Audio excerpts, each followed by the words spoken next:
বিকাশ শৰ্মা মোৰ অতি ঘনিষ্ঠ আছিল এজন বহুত ভাল সাংবাদিক আছিলে তেখেতৰ মৃত্যুত আমি বহুত শোক পাইছিলোঁ আৰু আজি সাংবাদিক সন্থাই গোলাঘাট জিলা সাংবাদিক সন্থাই যি স্মৃতি চাৰণ সভা পাতিলে তাৰ কাৰণে তেওঁলোকক মই ধন্যবাদ জনাইছোঁ আৰু আমি বিকাশ শৰ্মাক সদায় জীয়াই ৰাখিব লাগিব তেখেতৰ স্মৃতিক আমি সদায় জীয়াই ৰাখিব গোলাঘাটৰ জ্যেষ্ঠ সাংবাদিক আছিল কিন্তু তেখেত আমাৰ মাজৰ পৰা অকালতে হেৰাই গ'ল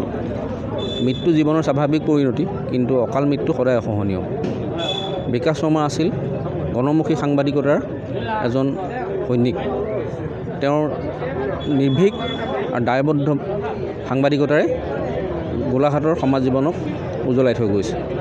তেওঁ গোলাঘাটক প্ৰাণভৰি ভাল পাইছিল গোলাঘাটৰ প্ৰতিটো সমস্যা প্ৰতিটো ঘটনা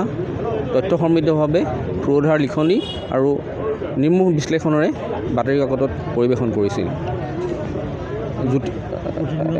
প্ৰতিদিন পৰিয়ালৰ পৰা আহি আজি মই তেখেতৰ স্মৃতিগ্ৰন্থখন উন্মোচন কৰিবলৈ পাই আনন্দিত হৈছোঁ আৰু তেখেতৰ অৱদানক মই পুনৰ শ্ৰদ্ধাৰে স্মৰণ কৰিছোঁ আৰু গোলাঘাট জিলা সাংবাদিক সন্থাই আজি যি প্ৰচেষ্টা চলাইছে তেওঁৰ স্মৃতি যুগমীয়া কৰিবলৈ তাক মই আদৰণি জনাইছোঁ প্ৰাক্তন সভাপতি প্ৰাক্তন সাধাৰণ সম্পাদক প্ৰয়াত বিকাশ শৰ্মাৰ যি স্মৃতি চাৰণ সভা আমি দিনজোৰা কাৰ্যসূচী লৈছিলোঁ বিকাশ শৰ্মাক স্মৃতি চাৰণ সভাৰ অনুষ্ঠিত কৰাৰ লগতে এখন বিকাশ নামৰ স্মৃতি গ্ৰন্থও উন্মোচন কৰা হৈছে আৰু ইয়াত বিভিন্নজন বিশিষ্ট অতিথিয়ে অংশ লৈছে আৰু বিকাশ শৰ্মাৰ আমি জীয়াই ৰখাৰ ক্ষেত্ৰত যিহেতু তেখেত এজন সাংবাদিকেই নাছিল এজন শিশু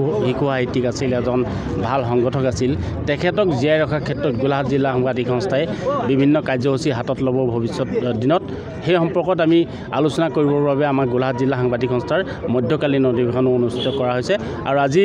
এই যি স্মৃতি চাৰণ সভা বা স্মৃতি গ্ৰন্থ উন্মোচনী সভা এই অনুষ্ঠানত বহুকেইজন বিশিষ্ট ব্যক্তিয়ে মুখ্য অতিথি হিচাপে অংশগ্ৰহণ কৰে তাৰ বাবে সকলোকে আমি ধন্যবাদ জ্ঞাপন কৰিছোঁ।